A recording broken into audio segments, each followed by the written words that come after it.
Hi, I'm Jeff Murr. I want to welcome you to True Texas History, where today is May the 4th, and tomorrow is Cinco de Mayo, the 5th of May. So I figured I'd go ahead and talk about Cinco de Mayo, give you a bird's eye view of what happened with the battle, and then expand into some of the issues surrounding what was going on at the time. A couple of things that make it important for us, and a celebration for Texas, is that General Zaragoza, the head of the Mexican forces, was born in Texas, out there by Goliad. In fact, Zaragoza was part of the Seguin family clan, and he won a significant victory against French forces on the 5th of May, 1862. The French were attempting to try to make short work of the war and move on Mexico City. Zaragoza positioned himself in a strategic location and managed to pin down some of the French forces, some of their cavalry forces, to keep them from getting involved, and help set up the Mexican defenses, which were able to resist 3 attacks by the French, and then they finally withdrew. It was a hard-fought battle, and Zaragoza would probably be a more significant hero had he lived longer, because he died, I believe, like 3 months afterwards of typhoid. Now, it's interesting that it was just a few days before, on the 30th of April, that the Battle of Cameron took place in Mexico as well, between the French forces and the Mexicans. And in that engagement, you had 65 French Foreign Legion members holding off what could have been up to 3,000 Mexicans, which that's quite a significant battle, and that was fought just a few days before this.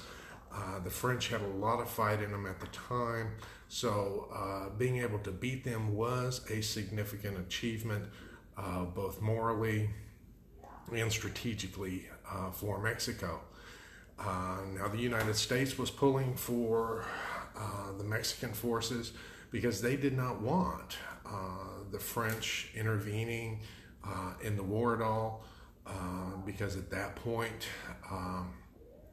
the Union and the Confederacy, the two Americas, were fighting each other. In fact,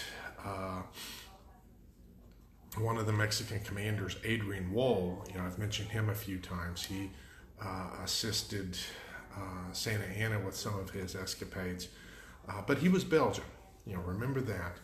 And so he went over to the side of the French, and there were some people in Texas that had developed relations with Wall, and they were encouraging him to take out the Mexican forces along the border between Texas and Mexico,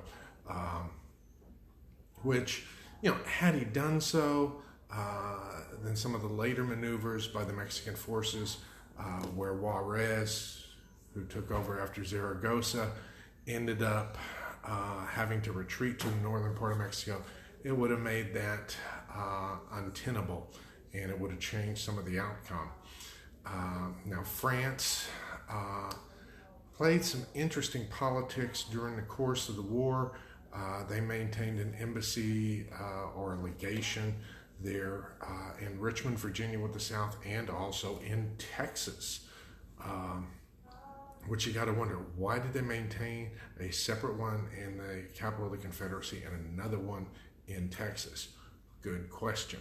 I think they had plans, but the plans didn't come to fruition. Now, bear in mind that the war between the Mexican forces and the French continued until well after the war between the states came to an official close. So there were a lot of politics afoot. Had you gone to one of the border towns during that conflict, there was a lot of money being made, a lot of subterfuge going on.